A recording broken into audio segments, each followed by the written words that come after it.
عنهم الرجس وطهرهم تطهيرا صلوات.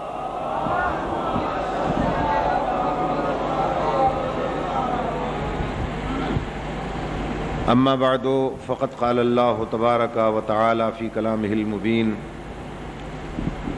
وهو اصدق الصادقين. بسم الله الرحمن الرحيم. ومن يبتغ غير الاسلام دينا فلن يقبل منه وهو في الاخرة من الخاسرين صلوات.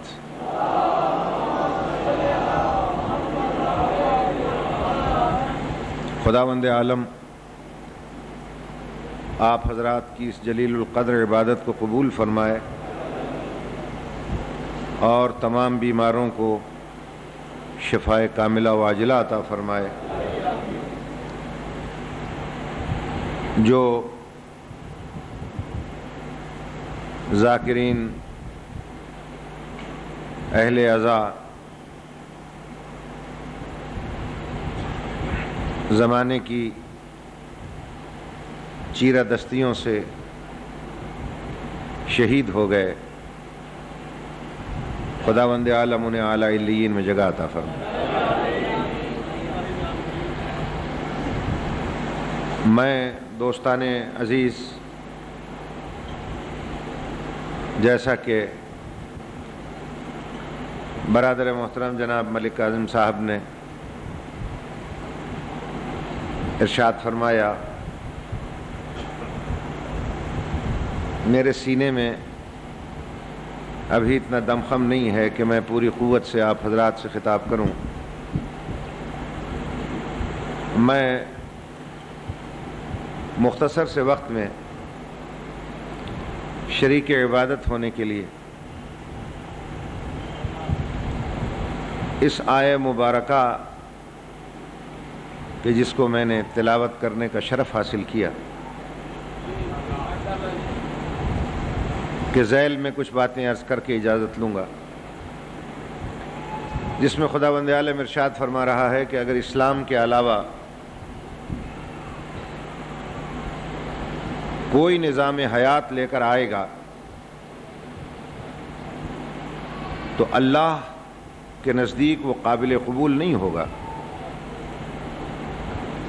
اور آخرت کے اعتبار سے ایسا شخص خسارے میں رہے گا.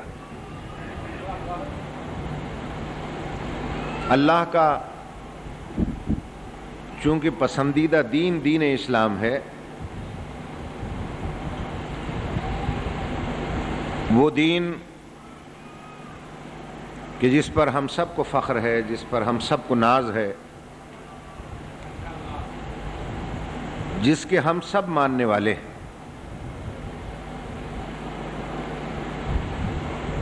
جس دین کو سپریم لا کی حیثیت سے آپ کی اسمبلی نے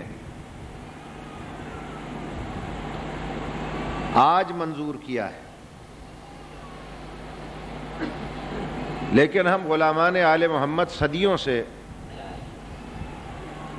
اپنی مجالس میں، اپنے جلوسوں میں اور اپنی دعاؤں میں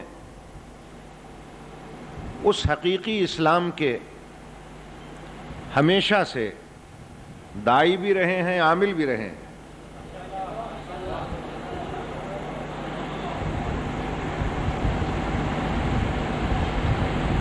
کہ جس اسلام کا نام خود اللہ نے اسلام رکھا ہے، جس کے آئین کا نام قرآن رکھا ہے، جس کے بنانے والے کا نام رحمان رکھا ہے، جس کے پہنچانے والے کا نام محمد سے انسان رکھا ہے، جس کی بات ماننے کا نام ایمان رکھا ہے، جس کی بات کے انکار کا نام بہتان رکھا ہے، جس کے محافظ کا لقب کل ایمان رکھا ہے، اور ان سب کے نگران کا نام نامی عمران رکھا ہے.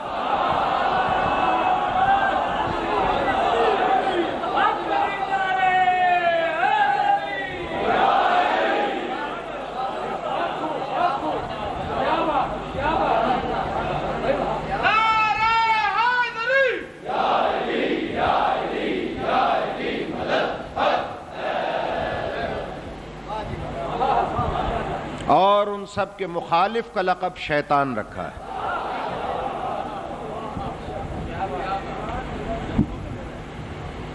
وہ اسلام، جی ہاں، ہمارے ہاتھ میں معصومین کا دیا ہوا وہی پرچم اسلام ہے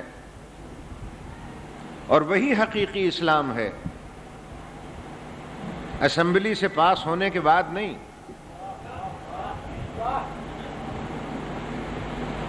بلکہ ازل سے ابد تک اسلام ہی ہمارا محور، اسلام ہی ہمارا نقطۂ نظر رہا ہے۔ ہاں، وہی اسلام جو طلوع ہوتا ہے مدینے سے، ڈوبتا ہے شام میں، شروع ہوتا ہے نبی سے، مکمل ہوتا ہے امام میں۔ توجہ ہے دوست؟ اور الحمدللہ ہم نے ہر دور میں، بھئی ایک صلوات پڑھ لیں بآواز بلند، محمد علیہ محمد۔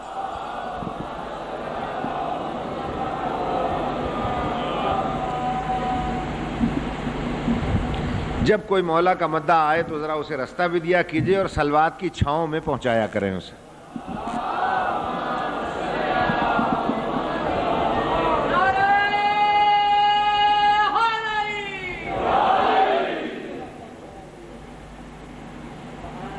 توجہ ہے دوست؟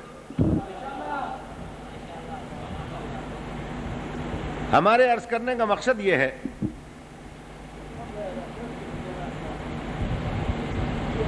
کہ ہم نے شروع سے اسلام ان ہستیوں سے حاصل کیا ہے کہ جن کی زندگی کے ایک لمحے میں بھی کبھی شائبہ کفر نہیں رہا،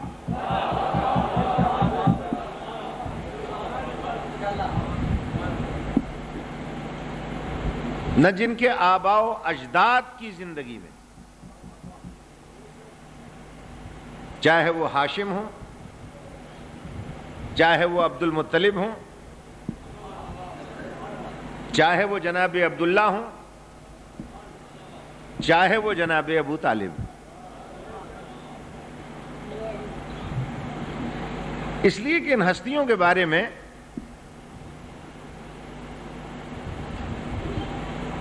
ہمیں اللہ کے کلام ہی نے سمجھایا ہے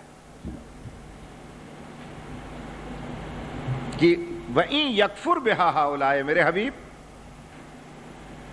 اگر یہ سب مل کر بھی تیری نبوت و رسالت کا انکار کر دیں تو اللہ کو اس لیے پرواہ نہیں ہے، فَقَدْ وَكَّلْنَا بِهَا بِقَوْمٍ لَيْسُوا بِهَا بِكَافِرِينَ، کہ ہم نے ہر دور میں ایسی قوم کو اس کا نگران متعین کیا ہے جو زندگی کے ایک لمحے کے لیے بھی کبھی کافر نہیں ہوں گے۔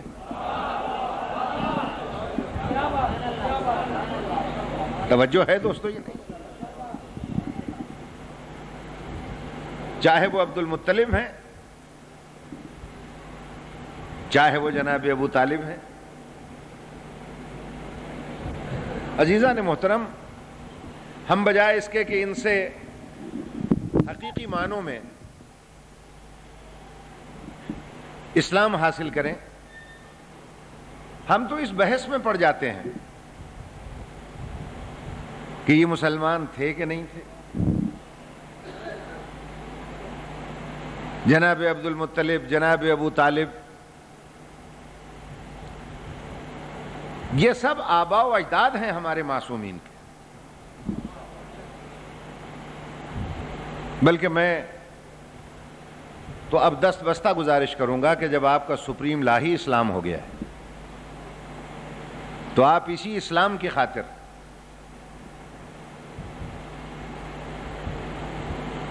ان مولوی صاحبان کو کم از کم ان بزرگوں کے اسلام پر بحث سے منع کر دیں تو بہتر ہے۔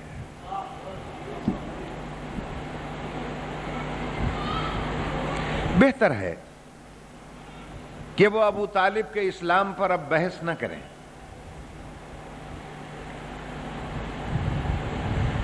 اس کی وجہ یہ ہے کہ سنی شیعہ مفکرین نے جناب ابو طالب پر گفتگو کرتے ہوئے کوئی نقص نہ نکالا سوائے ایک نقص کے کہ وہ علی کا باپ کیوں ہے. چلو کوئی تو یہ کہہ دیتا کہ صاحب ان میں فلاں خرابی ہے، فلاں خرابی ہے، فلاں کا دل دکھایا، فلاں سے مال چھین لیا، فلاں کی پراپرٹی پہ قبضہ کر لیا. نہیں، اب اگر ضد صرف اس بات پر ہے کہ وہ علی کے باپ کیوں ہیں، تو معاف کیجئے گا، کوئی کسی کا باپ ہے یا کوئی کسی کا بیٹا، وہ اس کے اختیار میں نہیں ہے، وہ تو اللہ کے اختیار میں. وہ جسے چاہے کسی کا باپ بنا دے، جسے چاہے کسی کا بیٹا بنا دے، وہ تو اس کے اختیار میں ہے. جسے چاہے یہودی کے گھر پیدا کر دے، جسے چاہے ہندو کے گھر پیدا کر دے، جسے چاہے بت پرست کے گھر پیدا کر دے، جسے چاہے اپنے گھر پیدا کر دے.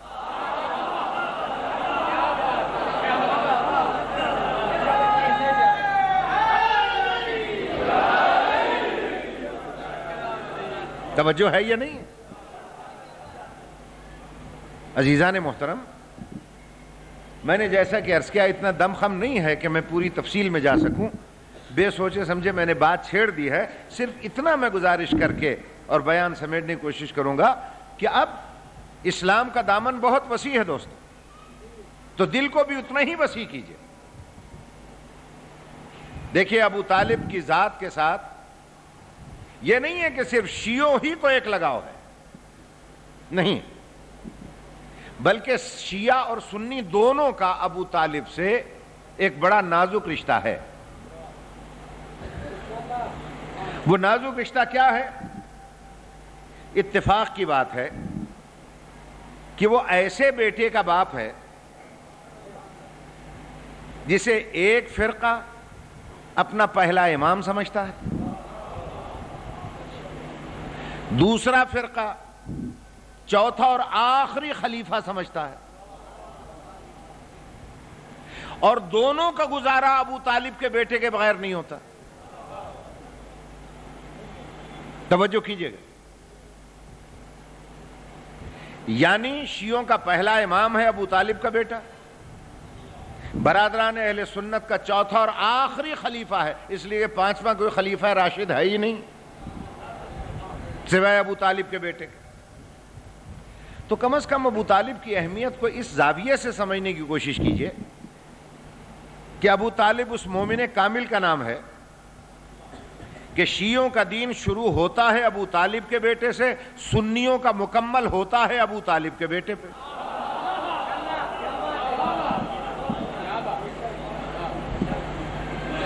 تو یہ ایک نازک رشتہ ہے ابو طالب کا اسلام کے دونوں مضبوط فرقوں سے. توجہ ہے؟ لہذا اگر یہ سوچ کر ابو طالب پر بحث چھڑ جاتی ہے کہ صاحب مسلمان تھے کہ نہیں تھے، مومن تھے کہ نہیں تھے، مولانا حفظ الرحمان نے بھی یہی لکھا ہے کہ ابو طالب کا کوئی قصور نہیں ہے سوائے اس کے کہ علی کا باپ کیوں ہے. تو بھائی اگر بحث چھیڑنی ہے تو علی کے باپ تک کیوں جاتے ہیں آپ؟ بحث کیجئے علی پہ کیجئے، ہمت ہے تو علی پہ بحث کیجئے. مسلمان تھے کہ کافر؟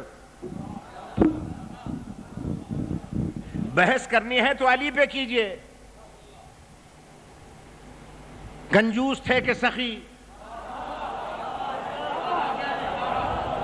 ارے بحث کر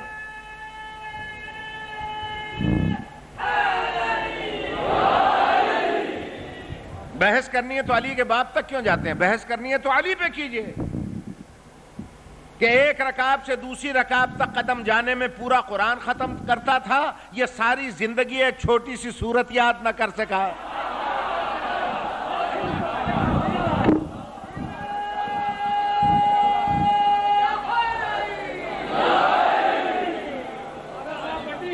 توجہ ہے یا نہیں؟ علی کے باپ تک جانے کی ضرورت ہی نہیں. علی پر بحث کیجئے کہ وہ گہوارے میں سانپ کا منہ توڑ دیتا تھا یا بڑھاپے میں دیکھ کر دل چھوڑ دیتا تھا.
توجہ ہے دوستو یہ نہیں؟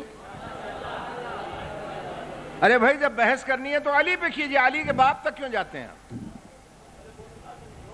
ہم نے ساری زندگی قسم اٹھوا لیں بس جس سے بحث کرنی ہے اسی سے کرنی ہے، کسی کے باپ تک جاتے ہی نہیں.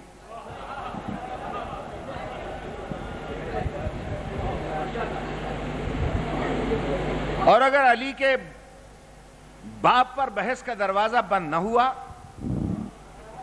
تو پھر معاف کیجئے گا، پھر باپ علی کے باپ تک نہیں رکے گی.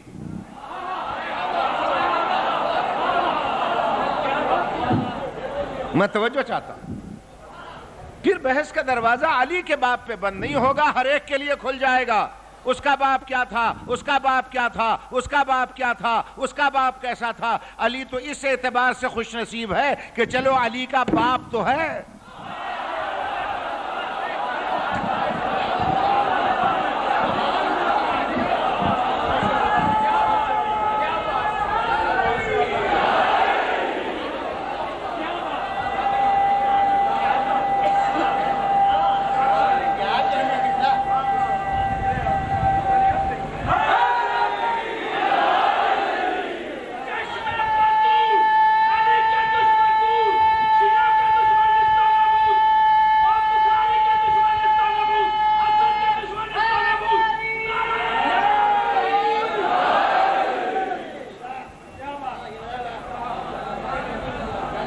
توجہ ہے یا نہیں؟ آج تک کسی مفکر نے، چاہے مسلم ہے یا غیر مسلم، اس بات پر بحث نہیں کی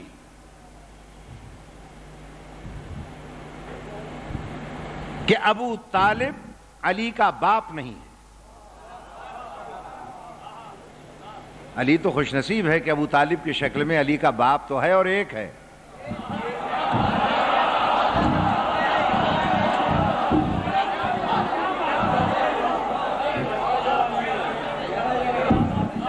توجہ ہے یا نہیں؟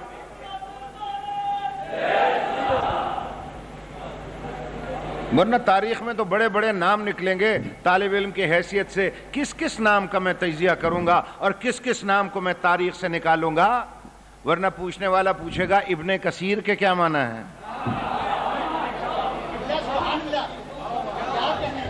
پوچھنے والا پوچھے گا ابن عوام کون ہے، پوچھنے والا پوچھے گا یہ ابن مسافر کون تھا. کس کس مسافر سے پوچھو گے؟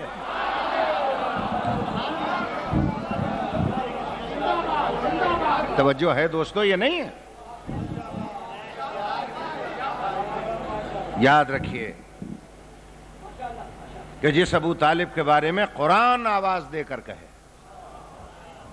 قرآن آواز دے کر کہے کہ ان اللہ اصطفى آدم و نوحا آل ابراہیم و آل عمران علی العالمین. اللہ نے چنا ہے، خود اللہ نے آدم کو اور نوح کو، آل ابراہیم کو اور آل عمران کو قیامت تک کے لیے. تو جس عمران اور اس کی آل کے قصیدے خود قرآن پڑھ رہا ہو، اس کے ایمان اور اسلام میں شک کرنا خود اپنے ایمان میں شک کرنا ہے. توجہ ہے دوستو؟ اس لیے کہ یہ دونوں سگے بھائی تھے، جناب عبداللہ اور جناب ابو طالب. توجہ ہے یا نہیں؟ لیکن جس تنگ نظر ملا نے خود جناب عبداللہ کو نہ چھوڑا ہو، میں ابو طالب کی کیا بات کروں اس سے؟ اور فلپس کے ہٹی جیسے متعصب ترین مورخ نے بڑا مذاق اڑایا ہے ان ملاؤں کا کہ جنہوں نے حضرت عبداللہ کے بارے میں بھی کہا کہ نعوذ باللہ وہ بھی مسلمان نہیں تھے اور کافر تھے. انہوں نے کہا میری سمجھ میں یہ پڑھا لکھا ملا ہی نہیں آیا کہ جس کے پیغمبر کے والد کا نام ہو عبداللہ اور سمجھے کافر.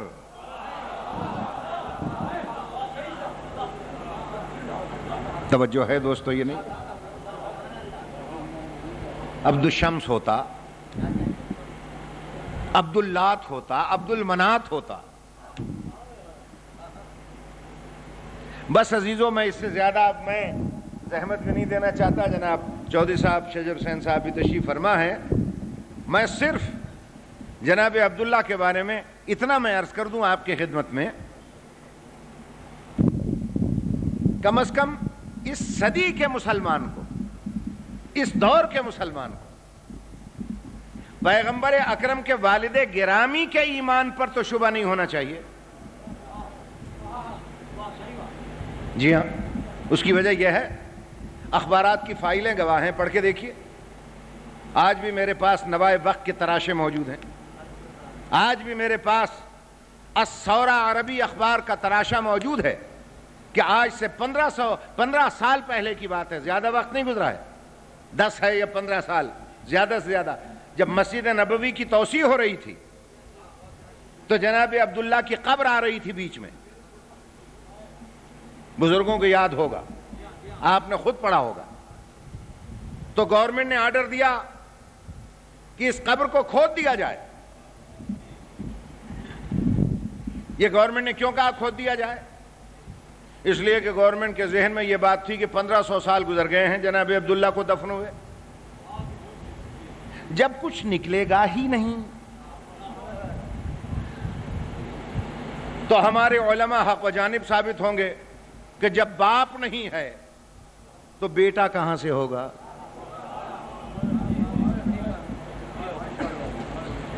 ارے جس کی جالی کو چومتے وقت کوڑے لگتے ہوں، جس کے دروازے کو ہاتھ نہ لگانے دیا جاتا ہو، یہ کہا جائے کہ جناب آپ کیا ادھر چومے پھرتے ہیں، کیا چومتے پھرتے ہیں، باپ تو ہے نہیں تو بیٹا کہاں سے ہوگا؟ مطلب یہ جیسے باپ فنا ہو گیا بیٹا بھی فنا ہو گیا. اس تصور کے تحت اجازت ملی کہ قبر کھود دی جائے. اب پڑھیے اخبارات، فائلیں گواہ ہیں. دنیا جہان دیکھنے والی تھی، دنیا جہان کے رپورٹر موجود تھے. اخبار والے نے لکھا کہ جب جناب عبداللہ کی قبر کھودی گئی تو نہ صرف پورا جسم اسی طرح تر و تازہ نکلا بلکہ کفن تک میلا نہ تھا.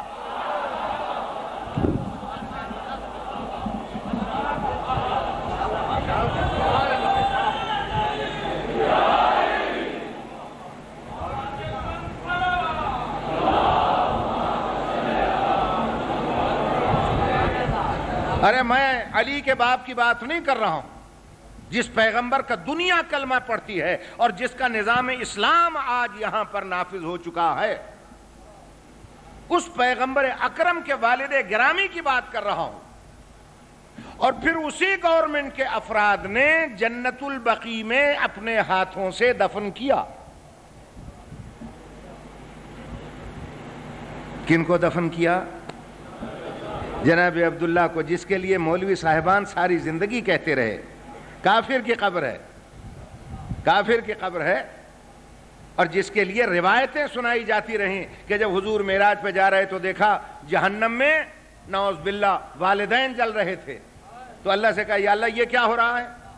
یہ تو میرے والدین ہیں۔ اللہ نے کہا یہ امت کو بچا لے یا ماں باپ کو؟ امت بڑی پیاری سی،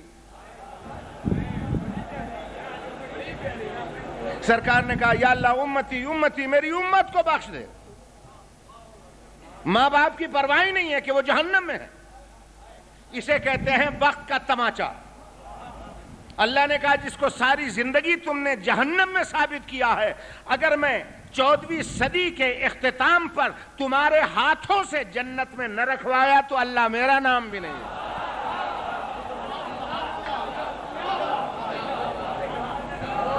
توجہ ہے دوستو یہ نہیں ہے؟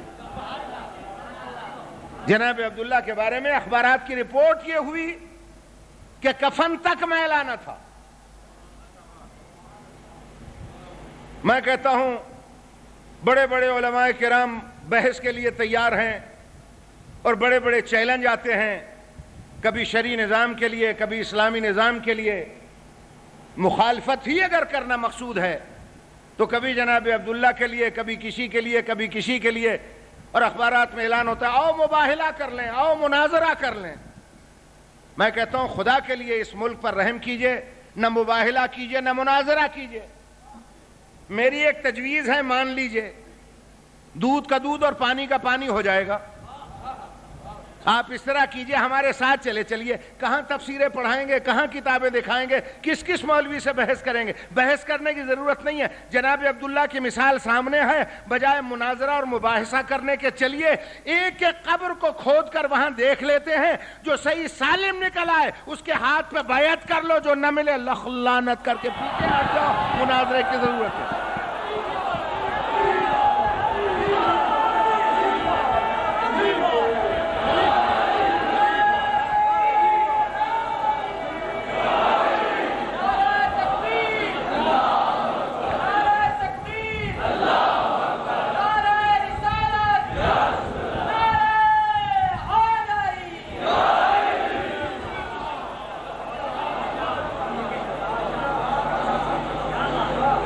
اگر نیند نہ آ رہی ہے تو مل کے بآواز بلند نعرہ تکبیر، نعرہ رسالت، نعرہ حیدری۔ توجہ ہے یا نہیں؟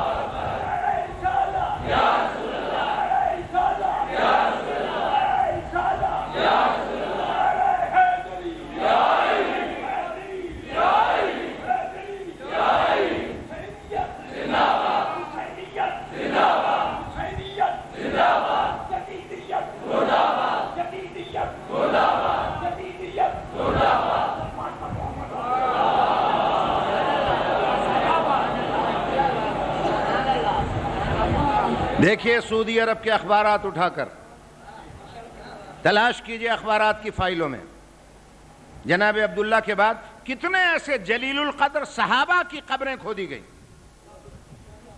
خدا کی قسم ان کے بدن بھی صحیح سالم نکلے۔ ہماری جانیں فدا ہو جائیں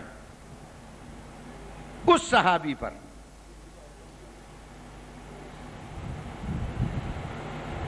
کہ جو سلمان بن کے نکلا، بوذر بن کے نکلا، جابر بن عبداللہ انصاری کی قبر کو کھودا گیا، جلیل القدر صحابی، بدن اسی طرح نکلا۔ ارے میں کہتا ہوں کہ جن کا دل ان کی محبت سے سرشار ہو جائے، چاہے زندگی گناہوں میں گزر گئی ہو، لیکن ایک دفعہ شمع محبت روشن ہو جائے، زمین کی مجال ہے کہ اس کو چھو سکے یا اس میں تغیر پیدا کر سکے۔ اگر یقین نہ آئے تو حر کی قبر کھود کر دیکھ لو۔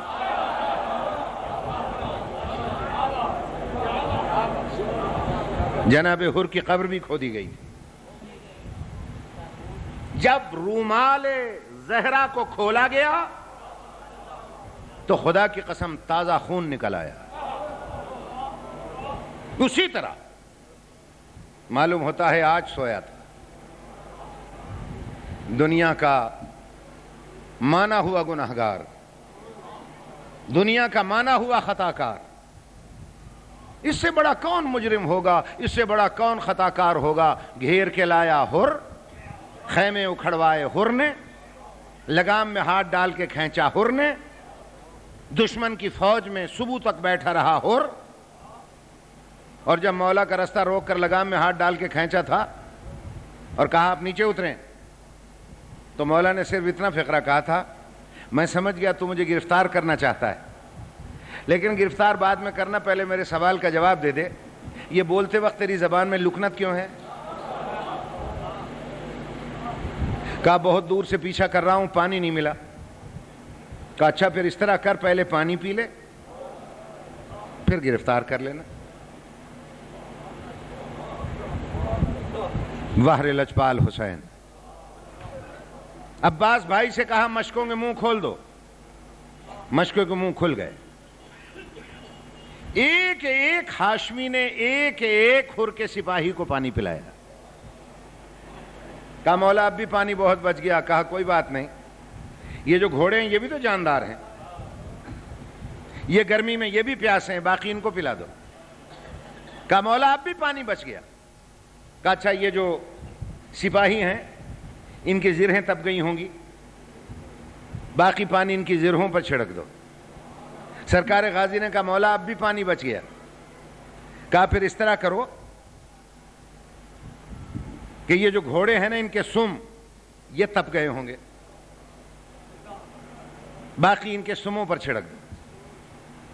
بس دوستو اس سے آگے میں پڑھ نہیں سکتا، مجھ میں ہمت نہیں ہے آپریشن کی وجہ سے. میں ایک بات پوچھتا ہوں کہ جو پانی فاطمہ کے لال نے ہر کے لشکر کو پلایا ہے، اگر یہ بچا کے رکھتا تو کیا 10ویں کے دن 6 مہینے کے بچے کے لیے پانی کا سوال کرتا؟ مگر وہر علی ظرف حسین پیاسا ذبح ہو گیا، پیاسا ذبح ہو گیا، مگر اس کی زبان سے یہ نہ نکلا کہ کل میں نے تمہیں پانی پلایا تھا، آج تو مجھے پیاسا ذبح کرتے ہو. اور میرے دوستو اس لطف و کرم کا نتیجہ بھی تو یہی نکلا نا کہ جب 10ویں کی صبح کو شہزادہ علی اکبر نے آذان میں کہا اشہد ان محمد الرسول اللہ، اور یہ کان ہر کے پردے سے ٹکرائی تو تڑپ کے کہتا ہے عمر سعد کیا یہ جنگ رک نہیں سکتی؟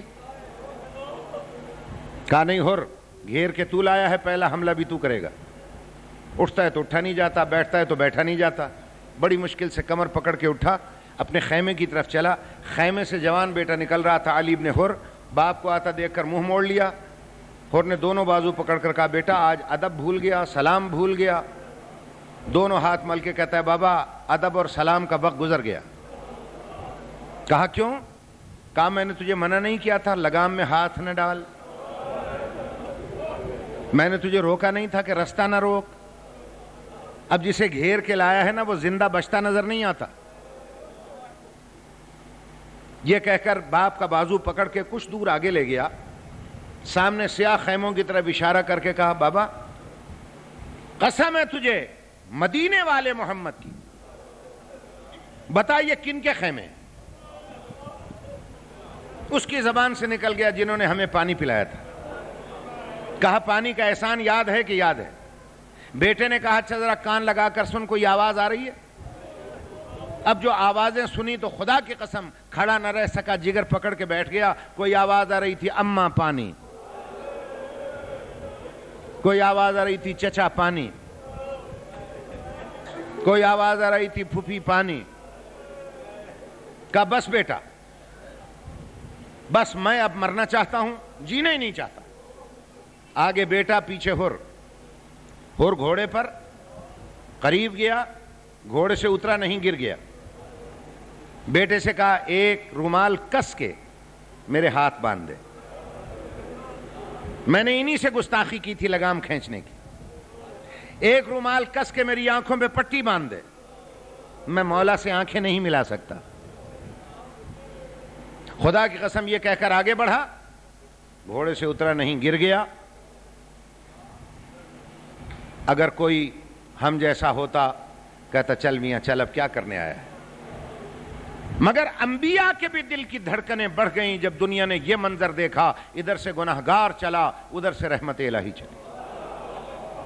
گناہگار قریب گیا، مولا کے گھوڑے کی رکاب پہ سر رکھا، لمبی چوڑی تقریر نہیں کی، ایک فقرہ کہا، اخطأت یبن رسول اللہ، رسول کے بیٹے مجھ سے غلطی ہو گئی، رسول کے بیٹے مجھ سے غلطی ہو گئی۔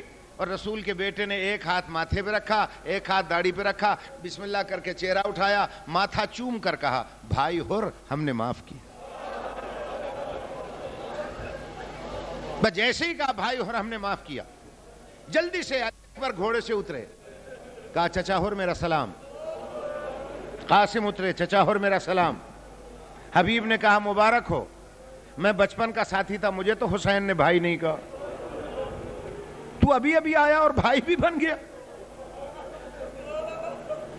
یہ مبارک کی آوازیں خیمے میں پہنچی، ملکہ عالیہ نے سنی، اون و محمد کو بلایا، کہا اون و محمد یہ کیسی مبارکبادیں ہیں؟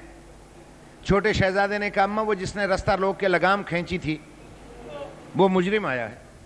پھر کیا ہوا کہ ماموں نے اسے بھائی کہہ دیا۔ اچھا ماموں نے بھائی کہہ دیا؟ اون و محمد ابھی باہر جاؤ، ایک حر کے دائیں کھڑے ہونا، ایک بائیں کھڑے ہونا، ماموں حر کہہ کے بات کرنا، کہنا اماں سلام کہتے۔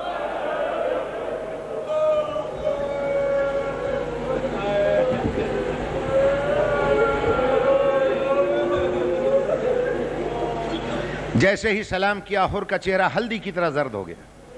مولا نے کہا حر خیریت تو ہے؟ کہا مولا کوئی خیر نہیں، مولا مجھے یاد ہے جب میں نے رستہ روک کے لگام کھینچی تھی گھوڑے کی، میں نے محمل سے سیدانیوں کی چیخیں سنی تھی، آپ میرے سفارشی بنے، علی کی بیٹی سے معافی لیتے۔ آگے مولا، پیچھے حر، عباس غازی نے علم کا سایہ کیا ہوا، مولا خیمے کے اندر، حر خیمے سے باہر۔ کہا بہن مبارک ہو، بھائی حر آیا۔ کہا حسین میرا سلام دو حر کو۔ حر کی چیخیں نکل گئیں، چیخ مار کے کہتا ہے گناہگار امت کو بخشوانے والی ماں کی بیٹی، تجھے اپنی اماں کی چادر کا واسطہ مجھے معاف کر دے۔ بھائی شریف لہو اگر ہے یہاں، اور یقیناً ہے، وہ اس فقرے کی اہمیت کی قدر کرے گا۔ مولا نے کہا تھا بھائی حر میں نے معاف کیا، علی کی بیٹی کا جملہ سنیں، فرماتی ہیں بھائی حر مجھے شرمندہ نہ کر۔ یہ ہے انسانیت کی معراج۔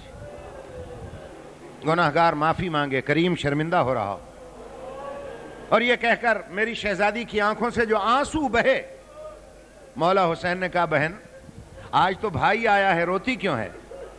کہا بھائی کی آمد نے میرا دل ٹکڑے ٹکڑے کر دیا۔ کہا کیوں؟ کہا جب یہ دشمن بن کے آیا تھا ہم نے اسے پانی پلایا تھا، اس کے سپاہیوں کو پلایا تھا، آج میرا دل زخمی ہے، جب بھائی بن کے آیا ہمیں اس کی کوئی خدمت نہیں کر سکتی۔ اور نہ میں تجھے کہیں اٹھا سکتی ہوں، نہ کھلا سکتی ہوں، نہ پلا سکتی ہوں، نہ بٹھا سکتی ہوں، البتہ دو وعدے کرتی ہوں، ایک آخرت کا، ایک دنیا کا۔ آخرت کا یہ وعدہ ہے تجھ سے پہلے جنت میں نہیں جاؤں گی، یہ وعدہ ہے میرا۔ دنیا میں یہ وعدہ ہے کہ اس بے حیا قوم نے مجھے مہلت دی، میں حسین سے پہلے تیری لاش پہ آؤں، اپنے سفید بال کھول کے بھائی حر کہہ کر تیرا ماتم نہ کروں، تو مجھے علی کی بیٹی نہ کہنا۔ بس بھائیو بیان میرا ختم ہو گیا، لیکن کوئی حر بن کے آئے تو صحیح، پھر پتا چلے کہ یہ گھرانہ کتنا لجپال ہے۔ اور عزیزو، جب شہزادہ علی اکبر جا رہے تھے نا میدان میں، تو یہ حر پاؤں پہ گر گیا۔ اس نے کہا مولا یہ کیسے ہو سکتا ہے، شبیہ پیغمبر تلواروں اور تیروں کے سامنے جائے اور میرا بیٹا دیکھتا رہے؟ مولا یہ نہیں ہوگا، پہلے میرا بیٹا جائے گا۔ مولا نے کہا حر تو میرا مہمان ہے. حر کی چیخیں نکل گئیں, چیخ مار کے کہتا مولا مہمان میں ہوں یا تو ہے؟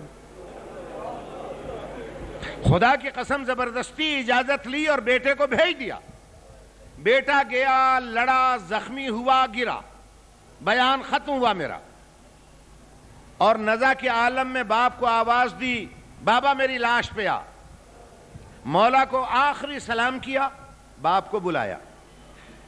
کیوں میرے دوستو, ایمان سے بتائیے گا اولاد والو, کہ اگر نزا کے عالم میں جوان بیٹا باپ کو بلائے, باپ کتنا ہی لاچار کیوں نہ ہو, پوری قوت سے دوڑ کے لاش پہ آئے گا یا نہیں آئے گا؟ بولو, آئے گا نا. خدا کی قسم حور پوری قوت سے دوڑا, بیٹے کی لاش پہ پہنچا, مگر وہاں اس کی آنکھیں کھلی کی کھلی رہ گئیں حیرت سے کہ جب حور سے پہلے فاطمہ کا لال پہنچ گیا. فاطمہ کے لال نے حور کے بیٹے کا سر اپنی گود میں رکھا ہوا, چہرے پر ہاتھ پھیر کر کہہ رہے تھے یا اللہ یہ حور کا نہیں میرا بیٹا آ رہا, یہ حور کی قربانی نہیں میری قربانی آ رہی ہے. حور بڑے غور سے کھڑا دیکھتا رہا. جب بیٹے نے ہچکی لی نا آخری, تو جھکا بیٹے کی لاش اٹھانے کے لیے. اب آخری جملہ سنے, فقام الحسین, فاطمہ کا لال کھڑا ہو گیا, وضع یدہ الی صدرہ, اپنا ہاتھ حور کے سینے پر رکھ کر پیچھے کر دیا. حور کانپتے ہوئے کہتا مولا مجھ سے کوئی غلطی ہو گئی؟ کہا نہیں حور, تو تازہ تازہ آیا ہے نا, تو شریعت کا قانون نہیں جانتا. کہا مولا شریعت کا کیا قانون ہے؟ کہا میں محافظ شریعت ہوں حور.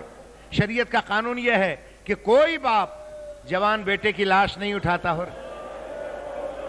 جب تک میں زندہ ہوں تجھے تیرے جوان کی لاش نہیں اٹھانے دوں گا.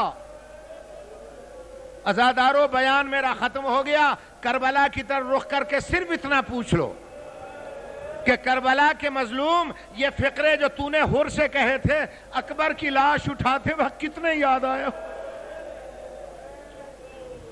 اپنے نور نظر کی لاش اٹھاتے وقت کتنے یاد آئے؟ اللہ آپ کی مجلس کو قبول کرے. خدا بانی مجلس کی توفیقات میں اضافہ فرمائے. خدا بحق محمد و آل محمد ہمارے مشہور سید الذاکرین ریاض حسین شاہ کو شفائے کاملہ و عاجلہ عطا فرمائے. خدا حافظ.